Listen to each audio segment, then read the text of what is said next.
Oke, halo semuanya. Jadi kita akan bahas struktur atom lagi untuk part yang terakhir. Saya tidak bisa janji untuk yang ikatan kimia dan geometri molekul apa bisa dibuat. Tapi ya kalau soal sih harusnya bisa dibuat. Tapi kalau pembahasannya saya tidak yakin. Jadi ya ditunggu aja. Oke, Sebentar. Karena agak sulit sih mencari soal ikatan kimia itu. eh Kebanyakan soalnya PG yang saya dapetin. Jadi harus saya riset-riset lagi. Jadi kita akan bahas struktur atom dulu sampai selesai, sampai 12 hari ini ya. Jadi langsung aja yang nomor 9. Yang nomor 9, kita disuruh yang A apa tuh? Soalnya ada senyawa AgCl katanya di situ, di mana senyawa AgCl ini eh, digunakan pada kacamata anti silau dengan memasukkan AgCl dalam lensa kaca ya bla bla bla itu. Reaksi penguraian memerlukan cahaya. Hitung delta dalam nanometer untuk menghasilkan satu atom lagi dari cl. Ya intinya dia tanya lambda lah gitu ya. Jadi itu ringkasannya. Jadi kita bisa menggunakan di sini. Berarti yang rumus yang kita bisa pakai adalah energi itu sama dengan H dikali C dibagi dengan lambda. Gitu ya. Nah, jadi eh kita bisa cari lambda itu sebagai HC yang dibagi dengan E. Di mana H itu tetapan Planck, saya mau pakainya 6,626 aja kali 10 pangkat minus 34. Lalu C-nya adalah 3 kali 10 pangkat 8. Ini normal lah kalau kecepatan cahaya. Ini satunya sih meter per second. Kalau yang ini satuannya joule second. Jadi, ya masukin aja gitu. Jadi tinggal lambda sama dengan 6,626 kali 10 pangkat minus 34 dikali sama 3 kali 10 pangkat 8 gitu ya. Dibagi sama energinya. Energinya itu dalam kilojoule per mol. Gitu kan. Yang dimana saya harus ubah ke joule. Ya, saya harus ubah ke joule. Berarti saya ubah dia jadi gini. Kilojoule itu kan berarti 245 dikalikan dengan 10 pangkat 3 joule gitu ya. Lalu saya bagi lagi dia dengan bilangan Avogadro. Karena kita ada pemolnya. 6,22. Sebentar. Hmm, ya benar sih harusnya. 6,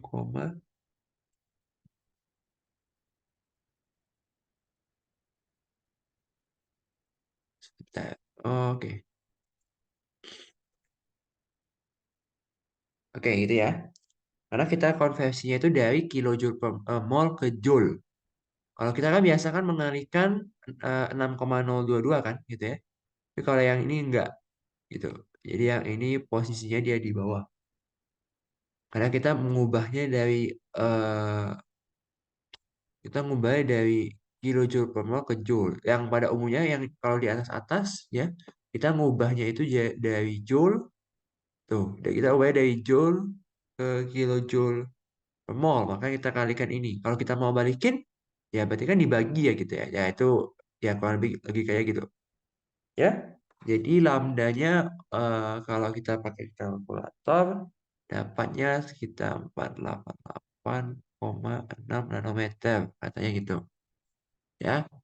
Terus yang B kita disuruh melakukan konfigurasi elektron atom Ag dan atom Cl pada keadaan dasar. Nah, berarti kita harus tahu dong nomor atomnya berapa. Ag itu 47. Berarti kalau saya bisa pakai konfigurasi singkat, berarti saya mulai dari berapa? Dari Krypton ya, karena Krypton itu 36. Jadi Krypton, lalu setelah Krypton diikuti apa? 5s2, 5 ya 5s2. Baru 4D7. Salah kan 4D7. 4D9. Nah, 4D9, S2D9 ini kan nggak boleh tuh. Kita ada aturan yang lebih stabil. Ada apa namanya? Lupa aturan Han atau aturan apa gitu. Jadi saya tulisnya itu 5S1 4D10.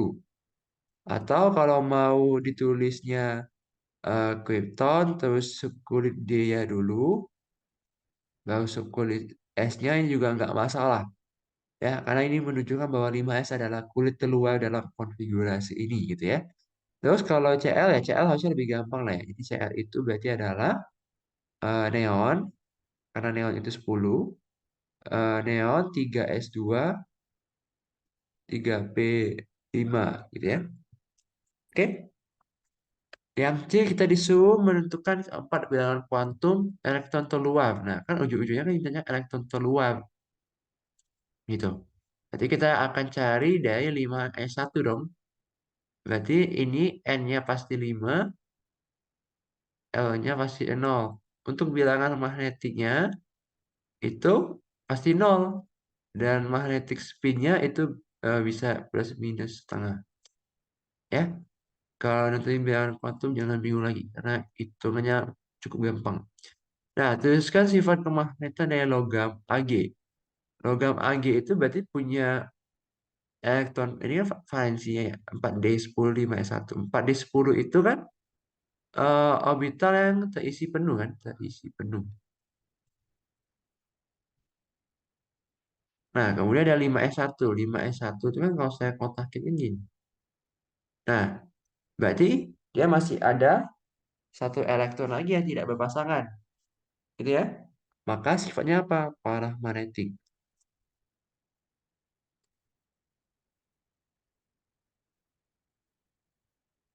Kemudian yang tuliskan tiga spesies atau ion yang isoelektronik dengan Cl dan memiliki jari-jari yang lebih kecil dari ion Cl-.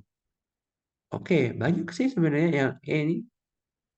Cl- itu kan gede ya hitungannya. Karena kan Cl- itu anion dan jari-jarinya harusnya gede.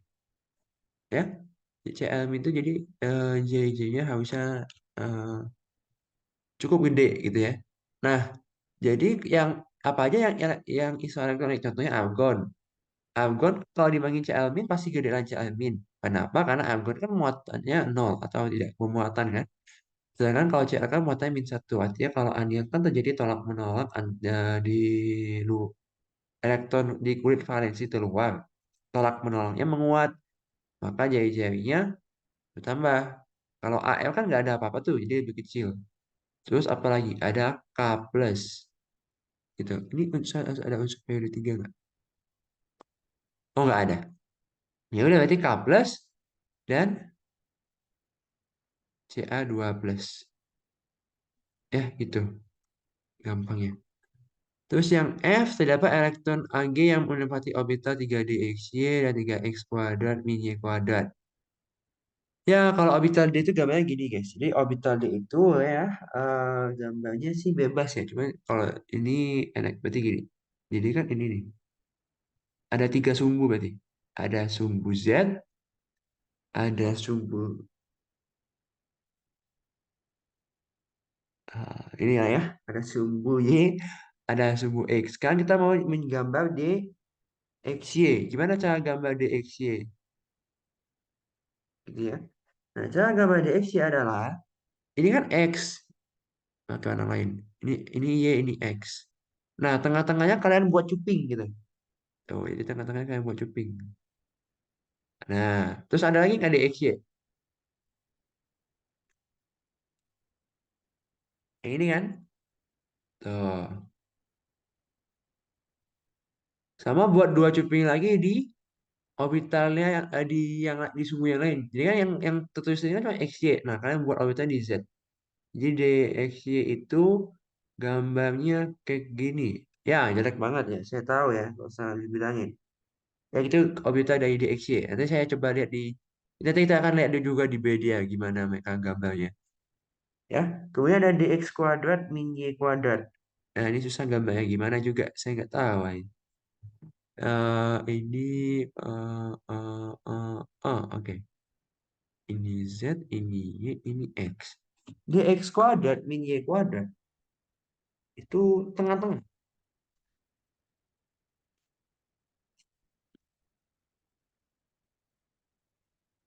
Jadi mereka itu gambarnya gini. Jadi gini, tiap X-nya dibuatin cuping lah gitu ya. Tuh, jadi dx itu gambarnya gini. Ya, kita lihat BD dulu ya. Gimana BD saya? Sebentar, kita stop dulu. Kita buka BD-nya dulu.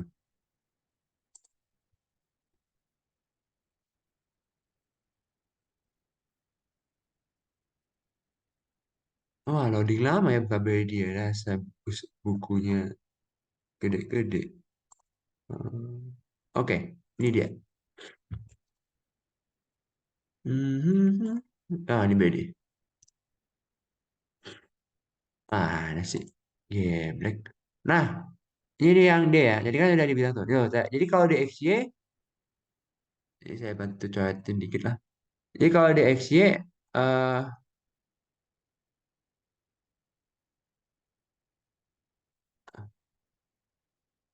jadi kan ini X, ini Y.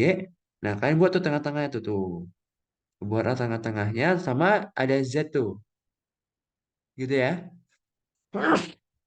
Oke. Terus kalau yang DXZ kan berarti buatnya di X dan Z kan. Jadi kan ini mana sih X dan Z-nya? Ini gini kan. Berarti ini, gini, gitu.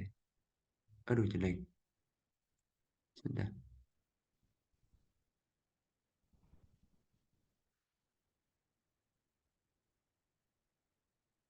Ini misalkan ini Z, ini Y, ini X. Berarti kan X dan Z kan.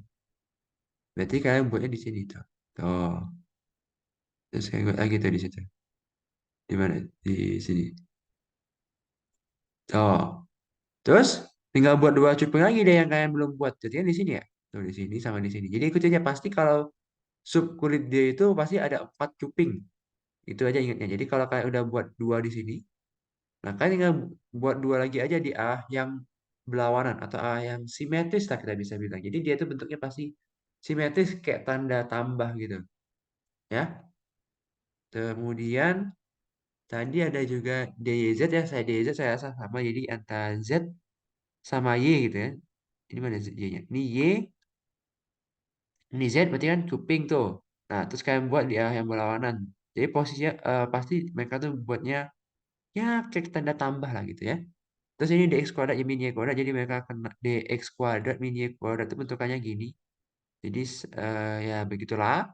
Terus kalau dz kuadrat intinya ada cuping di z, terus ada lingkarannya di tengah-tengahnya. Nah itu juga nggak tahu nggak jelas emang. Ya gitulah. Itu untuk eh, orbital D. Nggak sesusah, nggak segampang orbital P. Tapi ya kalau orbital P kan misalnya kalau PX kan berarti tinggal gambar dua cuping gitu tuh. Ya kan? Nah, kalau di sini tidak semudah itu yang orbital D. Lanjut ke soal nomor 10.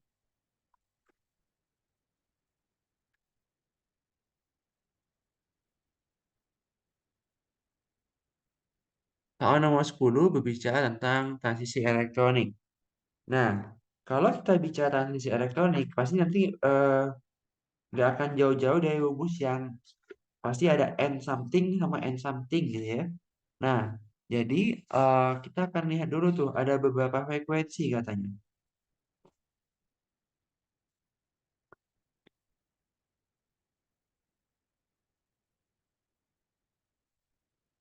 Ya, oke. Nah, sekarang apa hubungan frekuensi dengan energinya? Gitu ya? Apa hubungan energisasi dengan energi? Nah, jadi kan energi itu bisa dirumuskan sebagai H dikali dengan V, di mana V ini tuh frekuensi, ya. V itu V-nya frekuensi. Berarti kalau frekuensinya makin gede, energinya juga makin gede, gitu ya. Kalau energi makin gede, berarti dia transisinya lebih gede. Iya kan? Logis dong. Kalau kita mau transisi itu kan berarti elektron naik ke tingkatan yang lebih tinggi gitu ya. Transisi itu bisa absorpsi, bisa emisi. Absorpsi itu berarti dia dari tingkat yang lebih rendah ke tinggi, kalau emisi dari tinggi ke rendah. Nah, yang A kita disuruh tentukan transisi elektronik yang bersesuaian dengan frekuensi 3, itulah intinya gitu ya. Nah, oke. Sekarang kan kita tahu tuh eh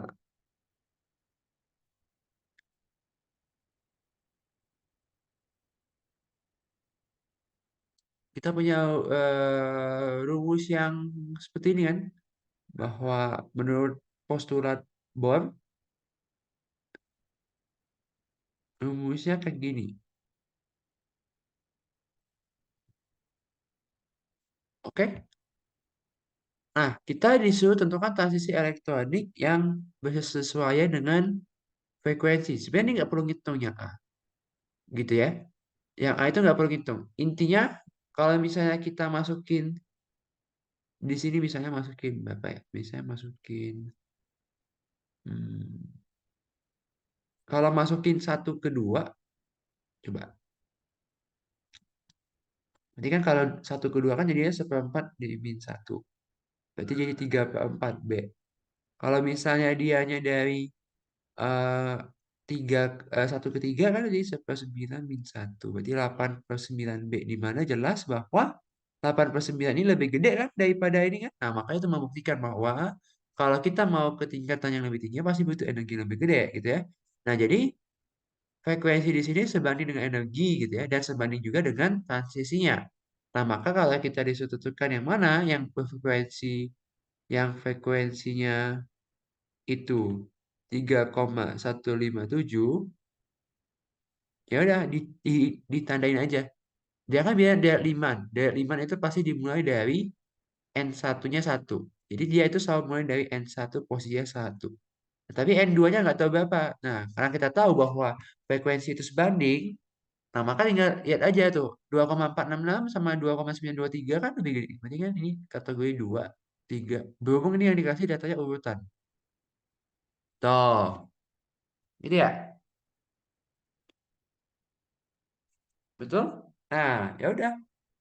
Karena kebetulan, sebentar, salah. Yang 6 ini ya, Pak. Nah, karena kebetulan yang dikasih data urutan, ya udah berarti di sini transisi elektronik dengan frekuensi itu adalah dari N sama dengan 1, N1 sampai 1 menuju tereksitasi dia kan. N2 sama dengan 5. Ya. Kemudian yang B, energi yang diperlukan untuk memindahkan elektron dari N1 ke N3. Nah, itu bisa pakai rumus yang E sama dengan HP. Jadi di sini berarti energi itu sama dengan H itu tetapan Planck. Saya mau pakai 6,26 kali 10 pangkat min 34 dikali dengan frekuensinya ya. Frekuensinya adalah 2,923 kali 10 pangkat 15. Nah, itu kalau dihitung itu sekitar 1,97 kali 10 pangkat min 18. Ya. Nah, ini satunya dalam joule. Karena saya mau ubah dalam kilojoule per mol, berarti kan 1,937 kali 10 pangkat min 18. Saya ubah ke kilojoule. Berarti saya harus kalikan dia dengan 10 pangkat 3. Lalu kalikan lagi dengan bilangan Avogadro. Ya, jawabannya hitung sendiri lah ya. Wassalam lah ya. Ya, wassalam. Wassalam. Tapi kalian di kuis jangan tulis wassalam. Kan ada kalkulator ya. Tolong ya, jangan tulis wassalam. Ya, yang C buatlah sketsa spektrum gaya hidrogen berdasarkan data di atas. Oke. Ya, kita kan tahu tuh bahwa energi itu adalah Hc per lambda. Jadi kalau misalnya frekuensinya makin gede, maka lambdanya makin kecil. Gitu kan? Itu udah fundamental ya. Jadi saya bisa buat suatu garis di sini.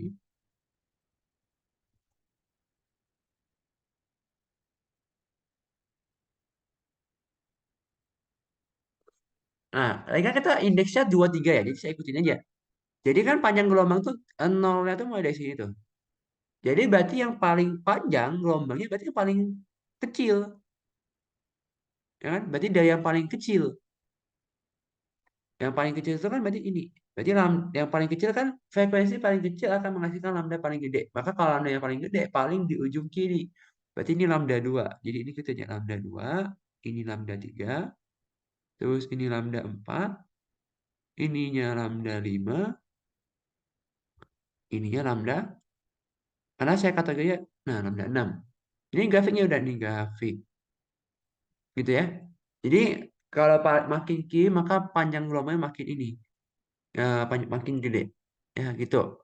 Yang dia hitung konstanta Rydberg sebenarnya nggak jelas ya soalnya disuruh hitung konstanta Rydberg kan mana konstanta Rydberg gitu jelas-jelas udah dikasih tahu di soal sebenarnya. Dia emang ya nggak tahu lah ya terus saya membuat soal. Tapi saya akan coba bantu dengan ini. Kita coba pakai salah satu transisi aja. Jadi kita gunakan N1 sama dengan 1 menuju N2 sama dengan 2 dengan frekuensinya berapa frekuensi di soalnya itu adalah 2,466 kali 10 pangkat 10 pangkat 15 Hz. Nah, jadinya eh, E itu sama dengan HV sama dengan minus B dikali dengan seper N2 kuadrat. Jadi B itu sebenarnya konstanta Rydberg juga, cuma dalam bentuk yang lain. Nah, kalau saya tahu ini 6,26 kali 10 pangkat min 34, gitu ya. Ini 2,46 kali 10 pangkat 15. Lalu ini min B kali seperempat min 1, gitu ya. Maka ini akan jadi 3/4 B. Jadi B-nya nanti adalah 2,178 kali, nah ini dalam satuan Joule. Kan ada ketetapan Rydberg yang kita kenal lagi, yang satu lagi kan yang ada 109,678 ya kalau nggak salah. Ini sentimeter per min 1. Nah, itu bisa juga dicari. Bisa dicari dengan gimana? Kita tahu bahwa sepelambda itu sama dengan apa? Eh, sepelambda itu akan sama dengan E per HC. Ya kan? Kan biasa kita kan HC per lambda sama dengan E. Nah, kita tuh mau cari lambdanya di sini. Karena kan di ini, jadi konstanta Rydberg tuh bisa jadi dua satuan. Bisa dalam satuan Joule, bisa dalam satuan sentimeter pangkat min 1. Gitu ya. Nah, jadi kan kalau saya tahu, jadi energi yang dipakai di sini adalah si energi yang ini. Si B-nya ini. Nah, HC-nya ya gampang lah tetapan. Jadi dapat lambdanya sama pasti. Dapat lambdanya pasti ya segitulah. Kalau di sini dalam meter pangkat min 1 dia. Ya, begitu. Yang E disuruh menghitung energi ionisasi. Energi ionisasi, berarti kalau energi ionisasi itu, berarti minus B dikali seper N2 kuadrat min seper N1 kuadrat. Berarti dia dari satu ke tak hingga. Karena kalau energi ionisasi, berarti elektron terkeluar dia kan dia terkeluar dari orbital. Makanya N-nya jadi tak hingga. Berarti jadi kalau seper tak hingga kan jadi nol ya. Berarti kan ini akan jadi min 1. Ya udah berarti energi ionisasinya akan sama aja dengan ini 2,17 18 kali 10 pangkat 18 ini joule. Nah, energi ionisasi biasa kilojoule per mol kan? Ya udah berarti kaliin dia sama 10 pangkat 3 which is 10 pangkat min 15 lalu kalikan sama bilangan Avogadro. Ya, ini kan satunya mol pangkat min 1. Ya gitu. Oke, itu yang soal yang nomor 10. Sekarang soal nomor 11.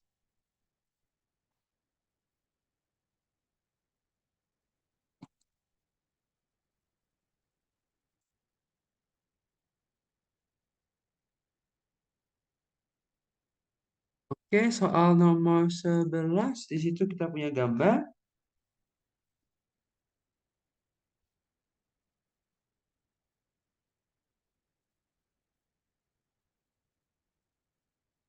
Bentar ya.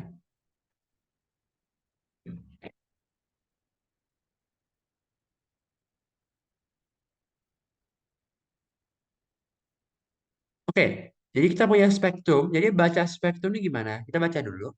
Bahwa dia bilang semua garis merupakan transisi elektron dari keadaan tereksitasi menuju N3. Jadi dia itu mulai 3 itu dari sini. Jadi ini N sama dengan 3. Berarti urutan dong. Berarti ini kategorinya apa?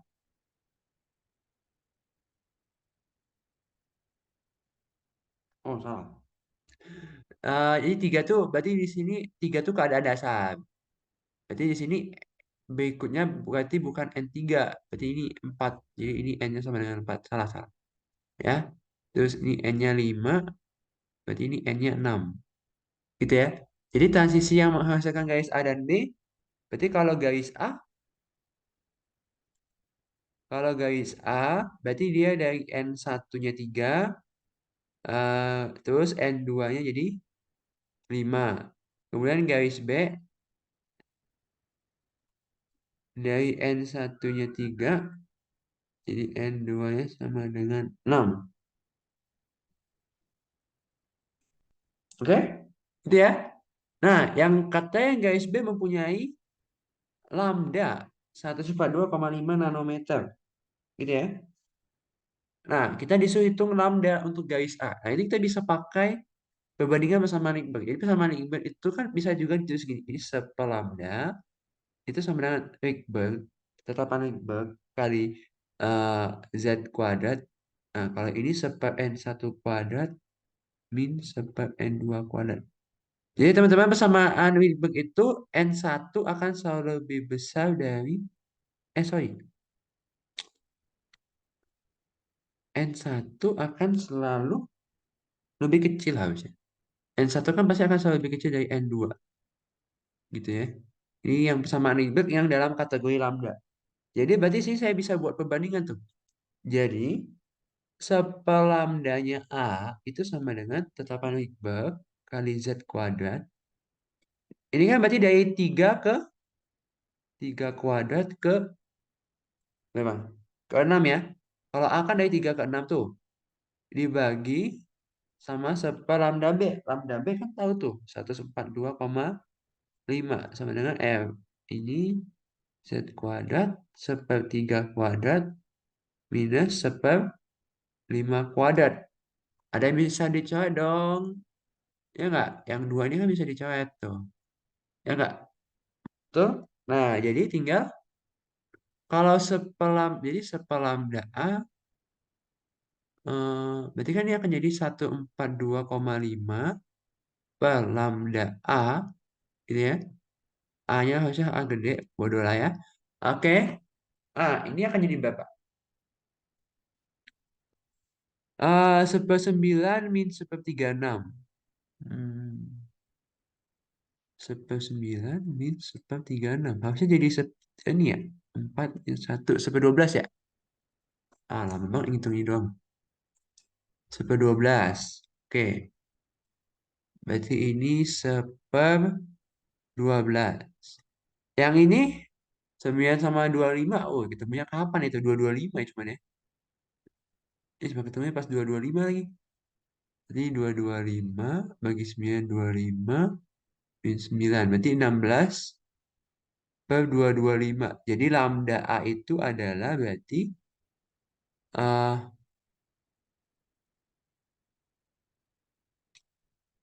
225.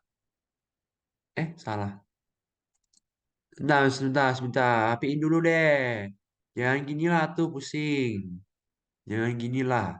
Jadi kan berarti 142,5 bagi lambda A.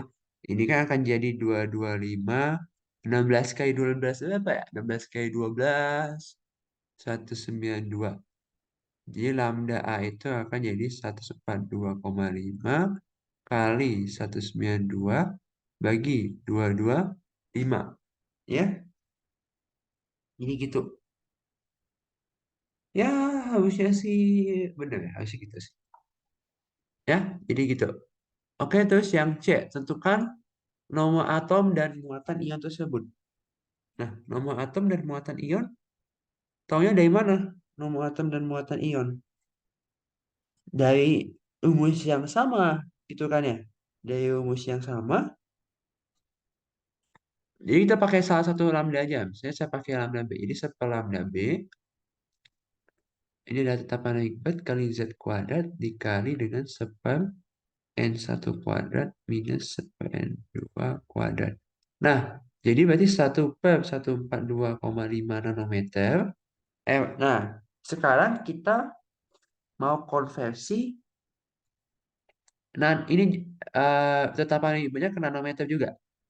Sentimeter ke nanometer itu kali 10 pangkat min 7. Jadi 109,678 kali 10 pangkat min 7 nanometer pangkat min 1. Ya, oke. Dikali sama tadi kan. 1/9 minus 1/25. Ya, intinya katanya dapat, oh ini dikali Z kuadratnya, lupa. Ya, dikali Z kuadrat. Jadi katanya dapatnya Z-nya 3. Kalau dapat Z-nya 3 kan berarti apa nih? Apa sih? Nomor atom. Oh, nomor atom. Oke. Nomor atomnya Z-nya 3. Kalau Z-nya 3 kan berarti atomnya 3 Li. Ya kan? Berarti muatannya adalah Li2+. Nah, kan jangan bingung kenapa Li2+. Ya, karena kan ini spektrum atom mirip hidrogen. Berarti mau nggak mau dia akan cocoknya sama satu. Jadi dia hidrogen itu kan nomor atomnya satu ya. Jadi kan berarti dia akan ikut-ikut satu karena kan spektrum atom mirip hidrogen gitu. Udah ada di soalnya nggak? Bilang kan? Tuh, seperti hidrogen. Berarti kan kalau Li plus doang berarti Z-nya masih dua, berarti tidak mirip hidrogen. Gitu ya. Jadi Li2+ karena dia mirip hidrogen.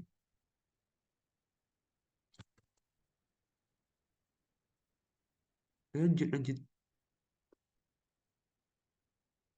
Oke, ini soal terakhir. Tapi bawa ABC doang, masih ada yang di bawah. Oke, sekarang yang A sama lagi kan.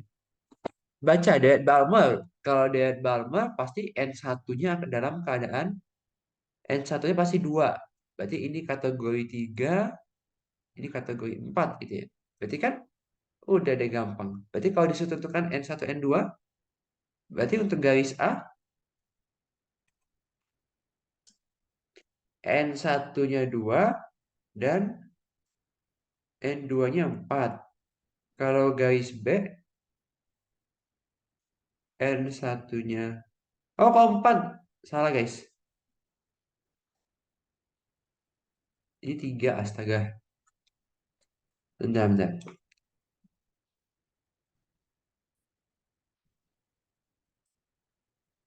Nah, ya kan?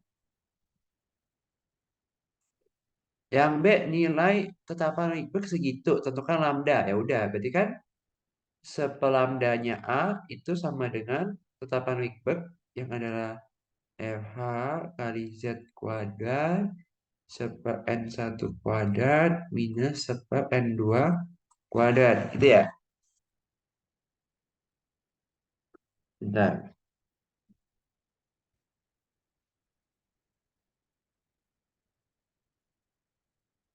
Ya, jadi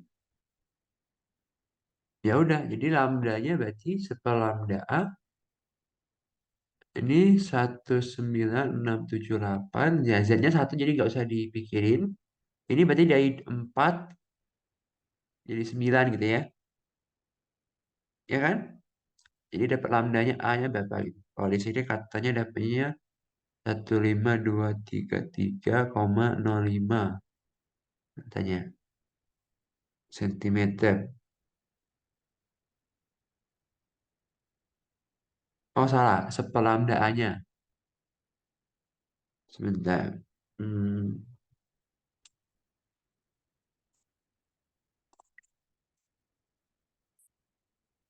aduh, ngelik banget sih. Sebentar ya guys. Oke, oke. Jadi katanya sepelambda A-nya itu adalah 15233,05 cm min 1. Berarti si lambda A-nya itu adalah 6,545 kali 10 pangkat min 5 sentimeter. Yang berarti kalau saya ubah ke nanometer, mengubah ke nanometer, berarti itu adalah dengan mengalikan dengan 10 pangkat 7. Ya, dikalikan dengan 10 pangkat 7. Karena kan cm itu kan 10 pangkat min 2. Kalau nanometer itu 10 pangkat min 9. Berarti kalau mau ke sini, berarti harus kali dengan 10 pangkat, ya 10 pangkat, ya min 7 I think. Gitu ya. Tapi yang jelas, ini jawabannya adalah 656,45 namanya. Oh, 47 katanya. Ya udah, nggak tahu lah. Di nanometer. Yang penting caranya gitu. Wait. Aha.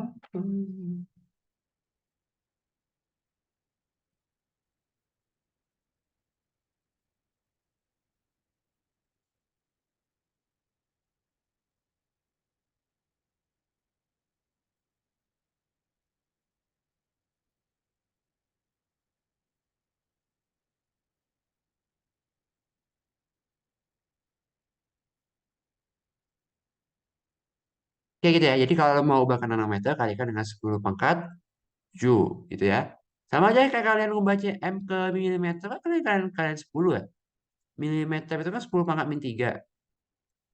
Kalau kalian mau ke sini, berarti kalian kali 10 kan? Ya sama. Jadi kalau kalian mau dari cm ke nanometer, kalikan dengan 10 pangkat 7. Gitu ya. Terus yang C, tentukan nilai 4 bilangan kuantum untuk orbital nomor 4. Gitu ya. Orbital nomor 4.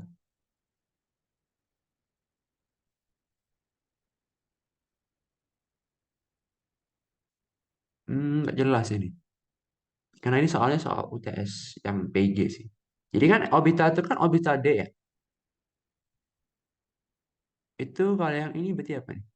Coba kita identifikasi orbitalnya ada aja. Yang nomor 4 itu berarti apa tuh? Dia membentuk kuping di antara Z sama Y ya kalau dilihat. Ya kan dia bentuk ini. Berarti ini harusnya DZY. Coba. Ini kan berarti ini DZ kuadrat. Terus ini DX kuadrat min Y kuadrat. Yang ini itu DXY. Gitu ya. Kalau yang ini berarti, waduh mirip dia. Apa bedanya coba mereka ini? Bisa beda ya? Yang satu lebih condong ke kanan, yang satu lebih condong ke kiri. Nah, kita harus tanya Bapak Bedi. Kalau gitu, coba.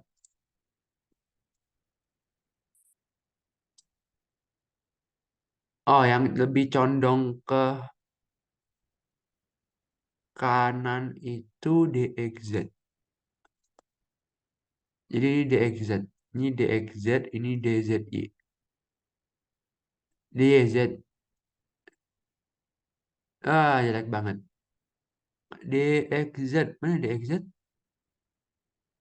Oh ya, karena sebentar saya lihat dulu. Karena kalau teman-teman lihat ini kan kenapa ini DXZ? Karena sumbu Y-nya ini sumbu Y kan. Ini tengah membelah tengah tuh. Tuh. Kalau yang ini yang membelah tengah siapa yang membelah tengah? Ini kan si X kan yang membelah tengah. Tuh, membelah tengah kuping tuh. Ya emang agak susah sih. Mungkin teman-teman akan terbiasa gitu ya untuk mengidentifikasi orbital yang D tidak semudah itu memang. Oke. Jadi yang C itu kalau kita disuruh tentuin orbitalnya ya harusnya gampang ya. Aduh sebentar nih ngelik lagi. eh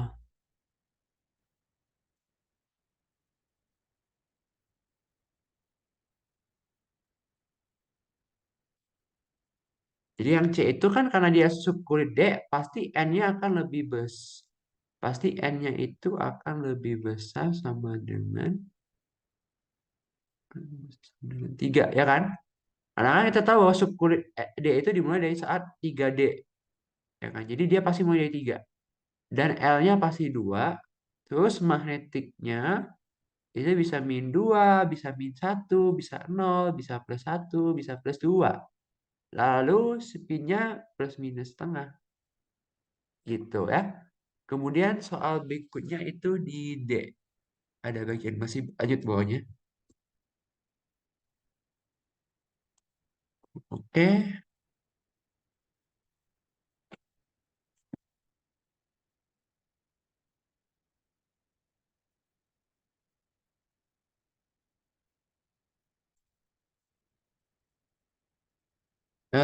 Wait, wait. Nah, bentar. Nah, yang D. Tentukan perbandingan elektron tidak berpasangan dari 24 cm terhadap elektron tidak berpasangan atom 7N. Jadi kan kalau kita konfigurasi script COM itu kan adalah eh, argon. em, Langsung aja ya, saya tulisnya 3D5 4S1. Jadi ini ada 6 elektron yang tidak berpasangan. Ya, kalau teman-teman gambar orbital kan berarti ada 6 elektron yang tidak berpasangan. Sedangkan kalau si 7 nitrogen ini kan helium 2S2 2P3. Berarti ada 3 elektron yang tidak berpasangan. Gitu ya. Berarti ya tinggal bagi aja kan, tinggal 6 bagi 3. Jawabannya 2. Yang E untuk atom K, Ca, Al, Si, dan P. Yang mana yang energi ionisasi kedua dan ketiga paling besar? Ya kalau energi ionisasi kedua yang paling besar pasti K. Kenapa? Karena kalau kita, misalkan kita energi ionisasi pertama K, berarti kan K itu akan jadi K+. Nah, si K+ ini udah gas mulia. Jadi ketika dia akan terionisasi lagi jadi K2+, nah ini akan gede banget energi ionisasinya. Karena K+ itu sudah cenderung gas mulia, sudah cenderung stabil. Kalian mau ionisasi lagi, nggak mau dia susah. Ya, sedangkan yang paling berat berarti energi ionisasi ketiga itu adalah Ca. Karena kalau Ca sama aja jawabannya. Karena dari Ca kan jadi Ca+ tambah elektron. Ca plus jadi Ca2+. Nah, pas dianya dari Ca2+ jadi Ca3+. Wah, ini pasti gile banget. Karena Ca2+ itu konfigurasinya udah stabil, udah kayak gas mulia. Gitu ya, udah gas mulia. Jadi kalau kalian mau keluarin lagi, wah susah banget. Gitu ya. Jadi itu jawabannya. Alasannya dan alasannya mengapa. Makanya kita jarang menemukan Ca dalam Ca dan Ca3+ kan. Biasanya jika kita kenalkan Ca itu 2+ karena golongan 2A. Alasannya karena itu. Karena energi ionisasinya akan gede banget. Jadi dia akan sukar. Jadi kalau teman-teman biar datanya nanti energi ionisasi pertamanya saya misalkan 400 lah. Nah energi ionisasi keduanya nanti bakal loncat. Jadi entah 4.000 jadi bisa sampai 10 kalinya. Nah ini berarti menunjukkan bahwa indikasi bahwa dia tidak bisa membentuk K2+ karena butuh energi yang gede banget. Ya gitu. Oke, jadi struktur atom selesai ya. Nanti tunggu aja kalau ada video yang ikatan kimia dan struktur atom. Jadi yang jelas ada video yang mastering Lewis structure itu ditonton ya supaya bisa bagus kalau gambar struktur Lewis ya. Ya, oke, oke. Terima kasih dan dadah.